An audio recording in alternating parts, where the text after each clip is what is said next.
After 14 years, we are getting a Spice and Wolf remake, and in this video, I will explain why that's great news you should care about.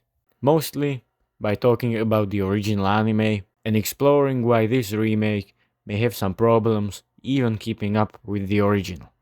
And if even the biggest anime YouTuber there is reacted like a toddler on Christmas, there is definitely a reason for you to be interested as well. If you've never heard of Spice and Wolf, or if your watch list is as long as mine and you just haven't got to it, let me tell you what it's about. As it doesn't take the conventional route many other fantasy anime do. There is no magic system or great battles, it's actually about romance and business. Spice and Wolf is about a merchant called Lawrence, whose dream is to open up a store. On his journey, he is joined by a wolf deity called Hollow, who after their encounter asks him to take her to her home in the north, in exchange for her helping him with his business. They start traveling the countryside together, developing a bond deeper than either of them expected. All this while looking for opportunities to make money. The interactions between Lawrence and Hollow are a kind of quick-witted banter that, even though follows the same formula, never gets stale. And when they aren't trying to outsmart each other, they work together to get the best deal possible. They go from town to town, looking for a way to make profit, all while getting closer to each other and engaging in the banterous dialogue that makes the anime so enjoyable. It is truly amazing how those same two characters talking can be always so interesting.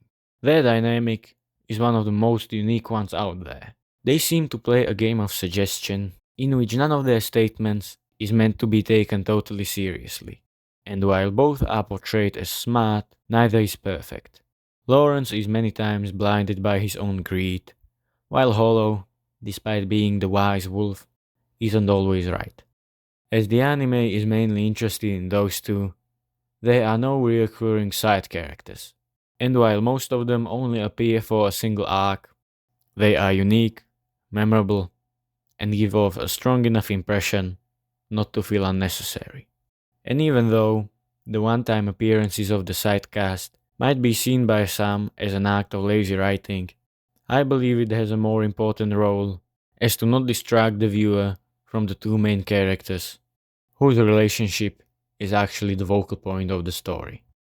And of course, I'm not saying that giving more depth to the story by showing the same side characters more than once wouldn't be cool to see, but that isn't what the story is about.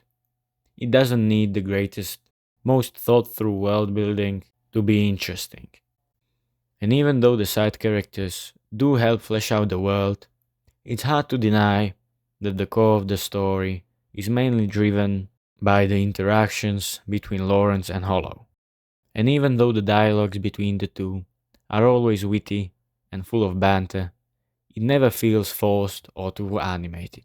And compared to other anime that focus on this kind of character dynamic, here the characters feel like real people, or at least as real as an anime can be. It feels like when the two eloquent friends start flirting for no reason. And even when Lawrence and Hollow aren't bantering, the development of their relationship is still ensured by a formula that plays again and again. It goes something like this. Lawrence takes a risky business deal with very questionable people, gets betrayed, Hollow finds herself in the middle of this mess, Lawrence tries to save her, but in the end, she ends up saving him. Rinse and repeat. Fortunately for us, there is still more than enough variation in the arc for them to be captivating and interesting. When it comes to the visuals, we need to remember that this is an anime made in 2008, and that's reflected on both the animation and the backgrounds. Now, don't get me wrong, the backgrounds are gorgeous, and the animation holds up pretty well to this day. It's just that it's not as smooth or consistent as many anime now. But that's something that has the potential to be fixed in the remake. At the time of me recording this video, there are two trailers for the remake, and both look absolutely stunning. Everything from the design to the vibes. But I'm worried that this good of a trailer for this good of an anime is creating really high expectations that it might not be able to deliver on. To improve the storytelling, the pacing, the visuals, as well as to give us the same character dynamic and story in a new improved way is a hell of a challenge. One thing I doubt that the remake will get better than the original is music, especially the intros, both for season 1 and season 2, which are definitely in my top 10 anime openings ever. The intros are beautiful, with a sense of hopefulness, but they also have a kind of sadness and melancholy to them that is more than enough to give you goosebumps. When it comes to background music, it's this kind of medieval and feasting music you would expect to hear in a tavern full of adventurers. A kind of music that fits the world of Spice and Wolf very well.